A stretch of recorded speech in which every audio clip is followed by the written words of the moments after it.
integral to how we budget, how we do our work here on the council.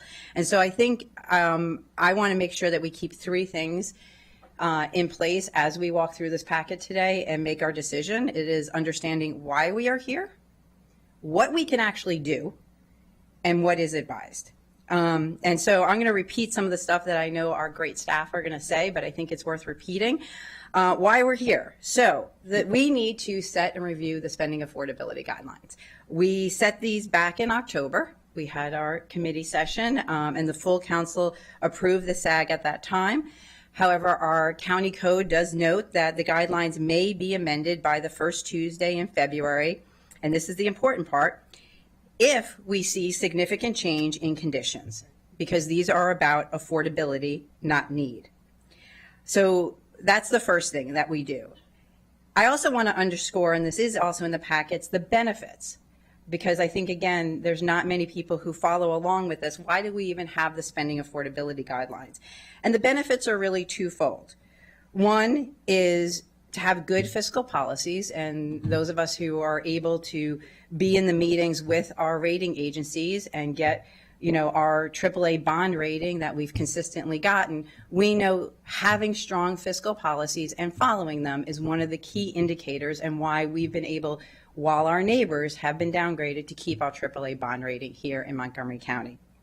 The second reason to have the spending affordability guidelines is to remind us that we want to make sure that as we're looking at what we're borrowing, what we're spending on our capital projects and everything, that does impact the amount of money we have available in our operating budget.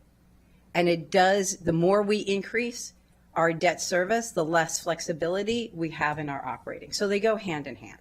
And that's why it's important to think about our affordability as we're getting prepared to talk about our need and how we're going to meet all of that. So let's get to what we can do. So as we said, we're reviewing these to see if there's been reflecting any significant change in conditions.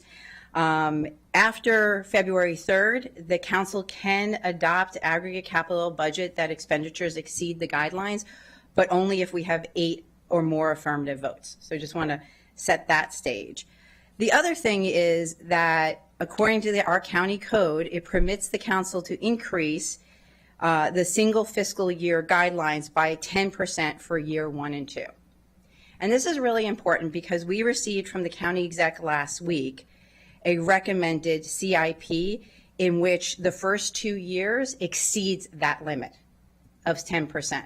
So I just want to make it clear that as we're going through this process, what the county executive actually recommended and gave us last week is not something we can actually do in the first 2 years. And so we can have a conversation about what we can do, but I did want to make that clear. That is what we received. And so as we're going through today, we need to go back to what we're able to do. Now we can raise the overall amount that is set aside for the CIP, but those first 2 years are limited. So then we get to what is advised, and I'm going to leave that to our team to walk us through this, and then our committee will have the opportunity to have a conversation and then decide on what we're going to recommend to the full council. But I do want to leave those guiding posts for us, why we're here, what we can do, and what we're being advised to do, and what we are going to advise our colleagues to do. So with that, I will turn it over to our team. Mr. Mee, are you going to kick us off? Mr. Lipczak will.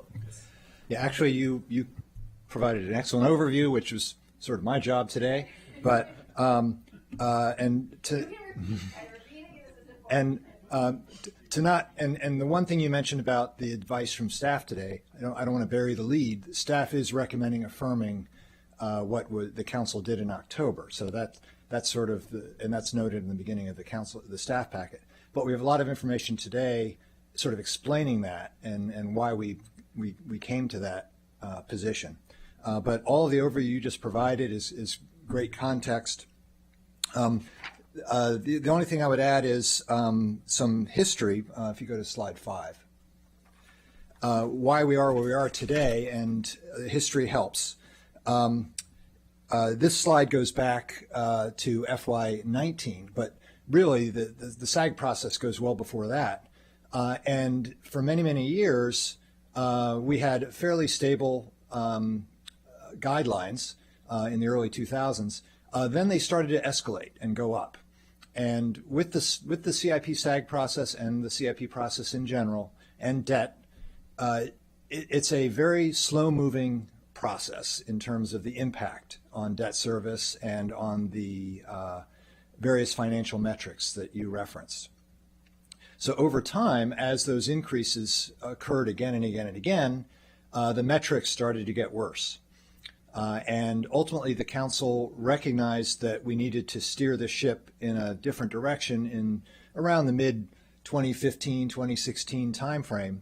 And we began, the council began to trim back the year-to-year and 6-year total guidelines.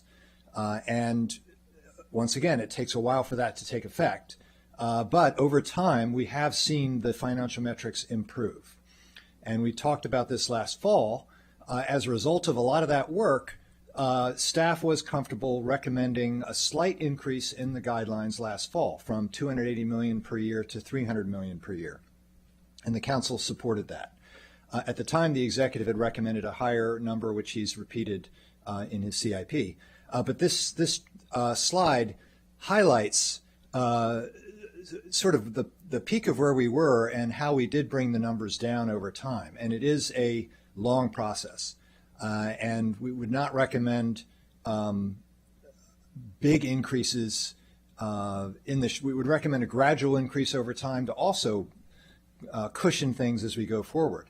But even with that said, we have some information today about the current conditions and why the caution is in order going forward. So with that, I'll turn it over to Naeem here to walk us through some of the specifics. Okay. Well, first, I just wanted to mention our analysis begins with the debt capacity indicators, which are driven by certain assumptions and inputs as prepared by OMB and the Department of Finance. So this slide in front of you is stepping back a bit. This committee has reviewed the SAG at least 3 times, today being the 3rd time, over the past roughly year or so. So looking back at this slide, this is the slide that was presented in September of 2025 at the last review of the SAG. And it shows a comparison of the inputs and updates, or inputs and assumptions changing from last February of 2025 to September. And you can see there's positive improvement in some of these indicators, including the assessable base, the total personal income numbers, operating budget revenue growth. And so all of that led to a positive improvement in the indicators as of September 2025, which led to the council approving a modest increase in the SAG from $280 million a year to $300 million a year.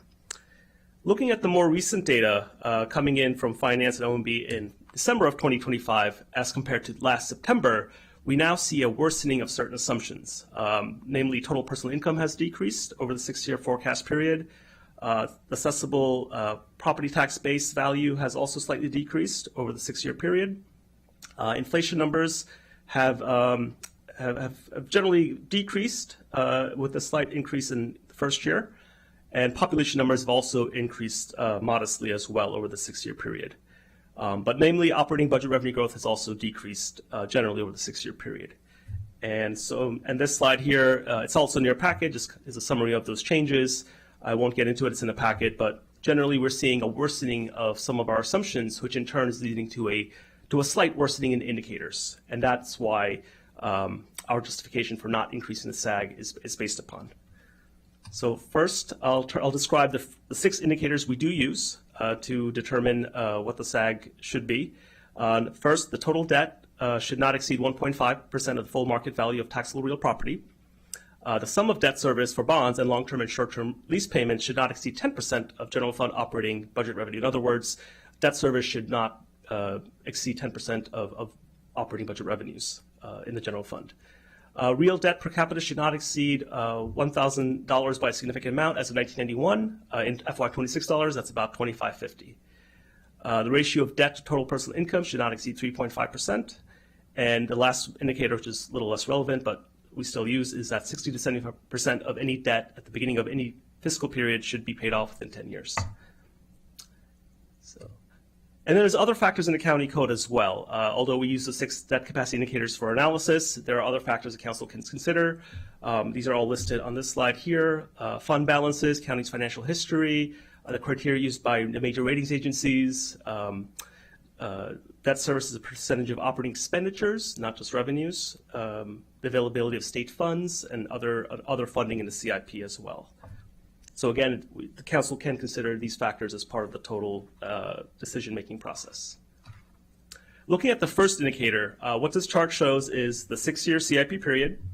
The first 2 bars are essentially the council's approved SAG of $300 million a year, with the first bar representing what the indicators were in September of 2025, and the second bar indicating what the indicators are now with the most recent updated assumptions. The last 2 bars are the CE scenario of starting with $340 million of bonding capacity in year 1, ramping up to $390. And again, the third bar, the orange bar, shows what that scenario was in September in terms of the indicators, and the last bar shows what it is now. And what you see is that across both scenarios, the indicators for this indicator has slightly worsened in year 1, slightly improved in year 2, and then shows a slight worsening in the out years as well. And again, this reflects the amount of GO debt that's being issued as a ratio of the county's assessable property tax base. So if the tax base goes down, this indicator worsens in the negative direction. If GO debt increases, then the indicator worsens as well. Okay, next slide. This is a indicator showing the debt service as a percentage of operating budget revenues. The guideline, the target is 10%. Again, under both scenarios, with both the previous assumptions and the current assumptions, we generally see a worsening of the indicators with the first 4 years above the guideline of 10%, but in the last 2 years, essentially going below the guideline. But overall, with the latest data, we are seeing a negative direction, a modest but negative direction. And again, this reflects operating budget revenues being forecasted to be less than what's the forecast in September. Here we look at real debt per capita. Again, the guideline in FY26 dollars is $25.50 per capita. Here, in all 6 years, in both scenarios with previous assumptions and current assumptions, we are exceeding the guideline. But we do see actually improvement with the latest data because the population forecasts have been revised slightly higher. So we're seeing the per capita number go down a bit with the latest assumptions. So here we look at the ratio of per capita debt to per capita personal income. Here we see, even though in both scenarios, both sets of assumptions, we are under the guideline, with the latest data due to revisions in total personal income, we are seeing a worsening of this indicator, but still within under the guideline target. And finally, the payout ratio hasn't changed across both scenarios with assumptions. These, again, are not driven by those assumptions, but essentially how much we pay off our debt within a 10-year time frame. And so the conclusion from these indicators is that even though the changes are modest with the most recent assumptions, in many cases we're still we're within our guideline targets. We are seeing a negative trend generally in the direction of those indicators. So based on that, staff is not recommending we modify the SAG at this time due to that negative trend.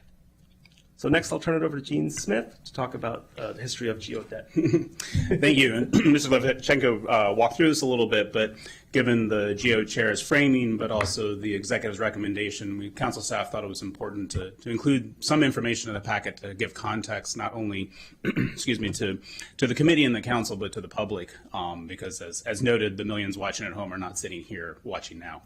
And so the executive did recommend a significant increase to borrowing over the next 6 years.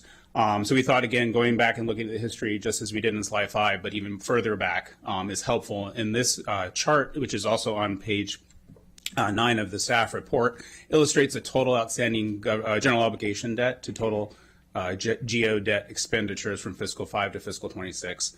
As noted by Mr. Levchenko during his notes, like following the Great Recession, the county did begin to borrow a great deal more. Partly due to the low interest rates and also to the modestly favorable environment. It was combined decision by the executive and the council to do that. And the red line shows the growth in the GO debt expenditures. And unsurprisingly, I should note that there are two different metrics on the y-axis. The left has the total GO debt. The right has the total GO expenditure debt. But unsurprisingly, as the GO debt grows, the more debt we have, the more we need to pay for it. And the GO chair noted this. And so it grows with it. And also, as noted, once we started to level off our debt, the growth in GO expenditure debt continued to grow a little bit, but not nearly as much, and leveled off. Go ahead and go to the second chart, please. So this chart goes hand in glove with the first one. This is our debt service expenditure capacity indicator to our general fund revenues. And so the red line shows the indicator, the 10% is our threshold, and unsurprisingly, as our GO debt and expenditure debt grew, this indicator went out of compliance for most of the years following the Great Recession. And as Mr. Lechenko noted, even though the council decided to roll back some of the debt and wait, it has taken multiple years for this indicator, and only recently has it shown movement to return back into compliance.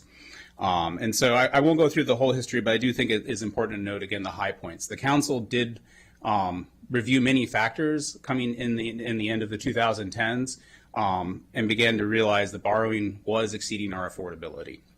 And this was, again, experienced because the GO debt had grown greater, the GO expenditure debt had grown greater than our revenues growth during that time.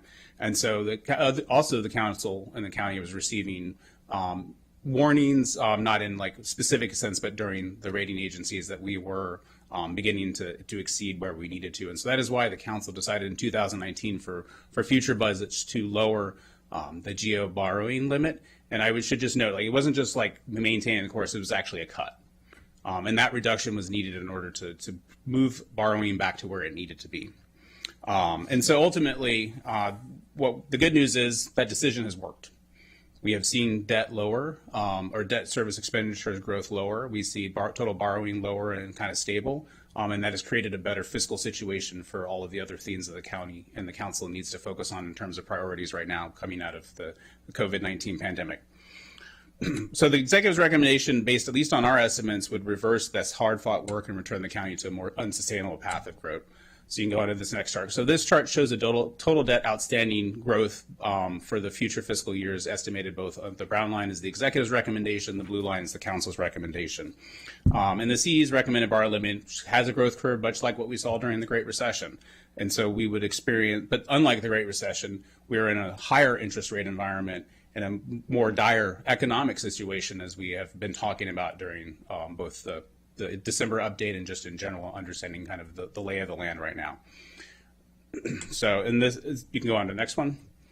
And so the higher in terms of total outstanding debt will lead to total debt service expenditures. And so this shows the estimated debt service expenditures underneath the council on the blue bar, and the brown bar is the executive's recommended debt service expenditures. Both of these are estimates, and as you can see, even under the council's modest $300 million growth, debt service expenditures are expected to grow over the next 6 years, but not to the same degree. And then as noted in page 8 on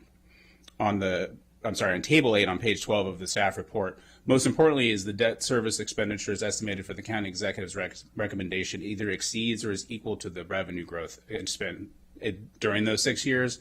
And as noted, as debt service grows, we pay that first. And if our growth in revenues does not equal our growth in debt service expenditures, this may result in the reality of the county having to look at other services, other programs, and other things in order to meet our debt service expenditures and not growing at the same rate.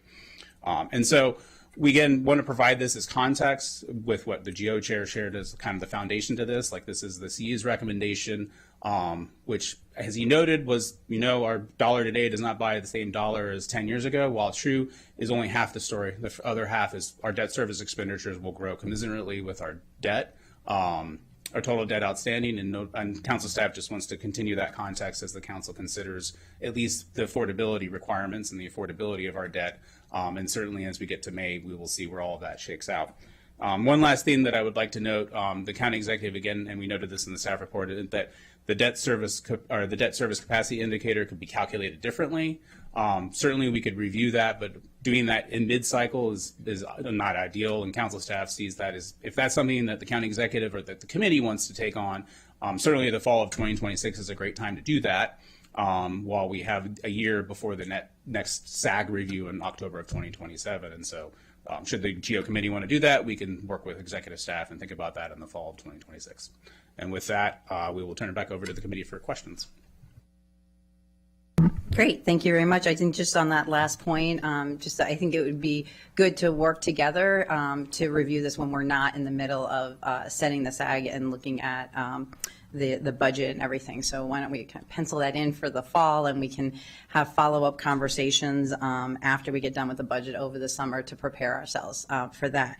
I do want to see if representatives from OMB or Finance have anything to update. Ms. Silverman? Yeah. Yes, thank you very much. For the record, my name is Rachel Silverman. I'm from the Office of Management and Budget. Thank you for having us here today, and thank you for the council staff overview. And while I do acknowledge that the focus of this is on affordability, I don't want to lose sight of the fact that if the $300 million level for SAG over the 6-year period is maintained, about $460 million will need to be reduced from the county executive's recommended CIP, and those are for critical expenditures, in particular focused on our school system. However, in the interest of affordability, we do want to highlight that even with the moderation of revenue growth that we're seeing in the fiscal picture as of December, with the county executive's recommendation, he does remain within a 0.5 percentage point of the 10% target, and that 10%, while there are a number of indicators, has sort of been, the leading indicator that the council and the county executive look to in terms of judging affordability. So that's an important point. And then I also want to underscore, the challenge of trying to address the growth in the cost of doing business and the impact that has had on the capital budget. If we had been maintaining our purchasing power, we would be issuing $550 million today. And I think, that the council's interest in making sure that we are making decisions based on affordability do sort of point to the county executive's restraint and his recommendation, as it is substantially below that level. So thank you again, and we're happy to answer any questions. Great, thank you. I really appreciate that, and I know how difficult putting together the CIP was this year. And I guess separate from what we set the guidelines on as we move forward, the fact that we were given a CIP recommendation for the first 2 years that even if we wanted to and the economic conditions were fine, that we actually can't meet, it would be good to be able to work with your office and the CE's office to identify why we were even given that. Because frankly, it really puts us in a very difficult position on the council to communicate with members of the public that even if our economic conditions were changed dramatically and we were able to guidelines, we are constrained by what is in our county code and could not meet the recommendations of the county executive for the first 2 years. And that just puts us all, doesn't make any of us look good. And so I just want to actually put that out there, because I think we're, as we said when the county executive and you all presented the CIP to us, we want this to be a collaborative process. We want to work together. And already it does put us at a disadvantage and members of our community when we are given something that this council can't even do. So I think that's separate from the guidelines we set today, but I would like to think about how we're working together to even just think about how do we address those first 2 years in the CIP, given the expectation now that is out there amongst the public for what the county exec released. And I think before I turn it over to my colleagues, I just want to thank our staff. It's an excellent packet and walking us through everything. And I do also want to note that the updated numbers are as of December. And I think any of us who live in the world today know that the world has not gotten to be a more stable place, and in fact, a much less stable place in the last year. And if we even just take this week and what has happened, to our financial markets and around the world, there's a great deal of instability right now. And so I just want to just highlight that what we're looking at is actually comparing, what we had in October to December, and here we are in late January, and I'm not seeing things get any better. Councilmember Katz? Thank you very much, Madam Chair, and thank you to the entire team. You do a very good job explaining an important topic that many times, as was noted earlier, many times people just figure it all done by magic. It's just going to get taken care of. And I want to thank the chair for her opening remarks. When I first ran, first of all, I came from a municipality that didn't have debt, so I didn't know from debt.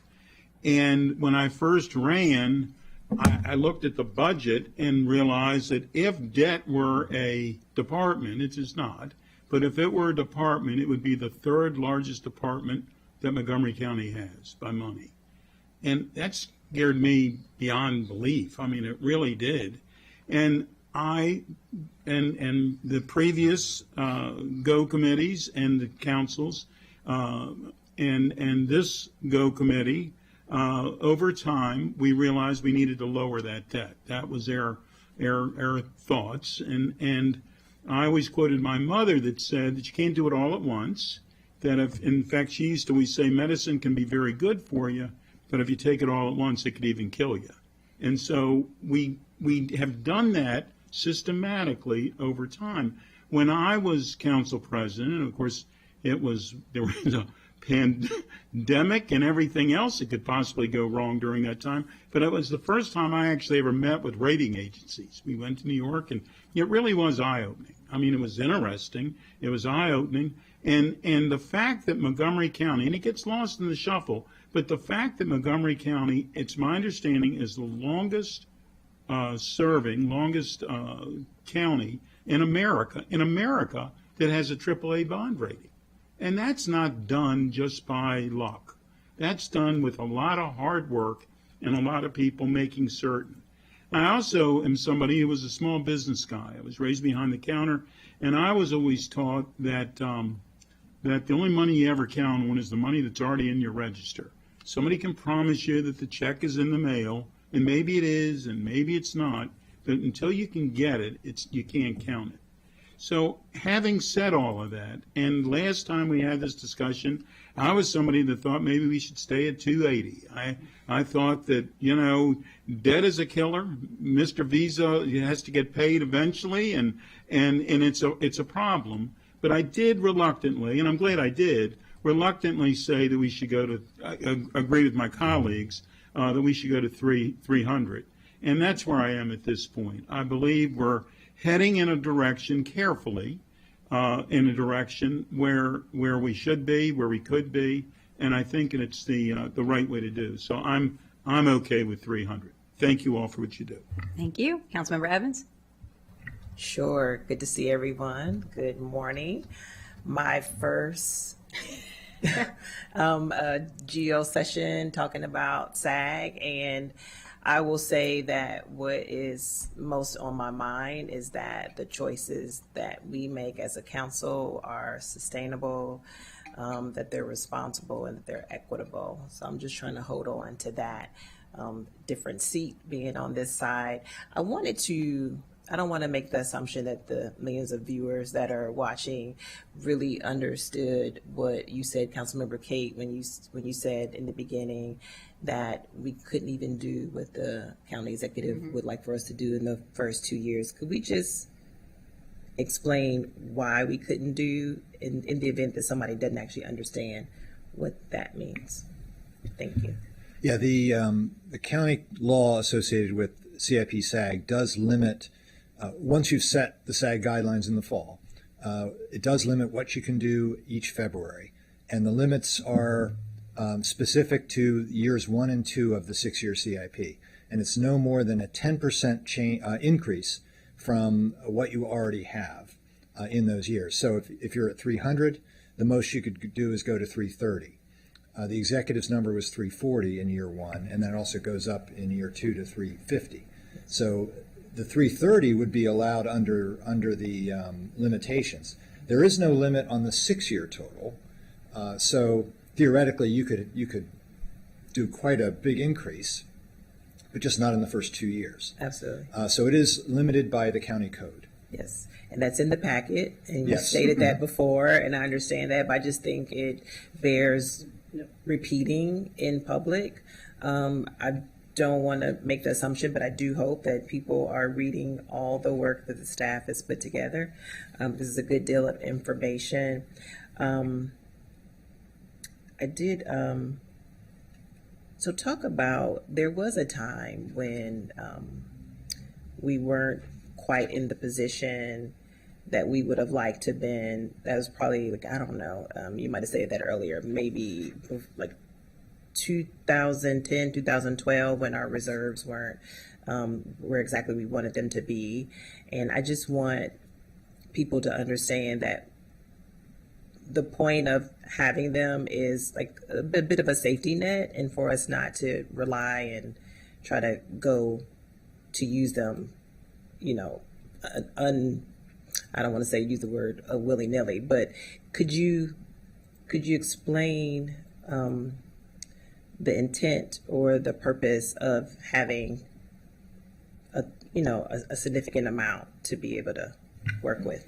Sure, happy to do that, Councilmember Evans. So in terms of reserves, spend and forward bill guidelines, and a lot of other things, those are like the complete picture of the county's fiscal health that the GO chair was talking about. And so coming out of the Great Recession in 2010, the county's actual general fund reserves were close to zero. There was no cushion. And so the council at that time and the executive at that time and the county staff worked very hard to not only come up with policies that were reasonable, but that were also in line with what other AAA bond jurisdictions were doing, but also what we needed in order to do that. And so the council created the Revenue Stabilization Fund, as well as put the policy at 10%. And so again, as you noted already, the need for reserves is again a part of the county's fiscal health. If we have nothing in the bank, there's no way we can pay for services today if they exceed what we expected. Nor are we able to pay for services that are unexpected. In addition, and kind of hand in glove with the debt service, as the debt service and for the guidelines, as that grows, that chips away at other revenues for other resources, and again makes it harder to maintain the 10% reserve level, because if we want to maintain services or grow services, but our debt service is exceeding revenues, then we have to use reserves to do that, and both of those are out of alignment with the county's policy. And in stating what it chips away at, that's referring to the operating budget. In terms of total resources available for programs and services in the operating budget, including compensation for teachers, for firefighters and all of that, as well as just for programs to do initiatives for climate change, equity, and other things. And so it all competes in the end, but our debt service needs to go first because we're required, the county's full faith and credit is backing those bonds. Absolutely. And so that certainly is the first thing that goes out the door. Yep. So thank you for repeating yourself. I just want people to be mindful and to think about what the trade-offs would be in the event that we went in a different direction that you're not recommending. And when I think about, what many residents are experiencing, it just would make it a little bit difficult for me as well. So it brings me some pause. So I'm having you repeat things that you've already said, but I just wanted to bring it forward and bring it out again. And that's it. Great. Yeah. Thank you, Councilmember Evans.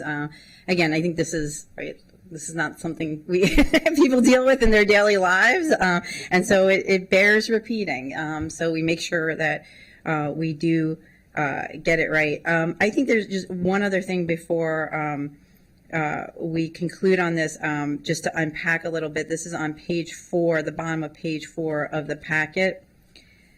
And it says, the last sentence says, and while the council considers affordability for the largest funding source in the CIP, the GO bonds, it does not adopt affordability guidelines for all funding sources in the CIP. Could we just unpack that a little bit again for members of the public and this committee and the full council for understanding that piece?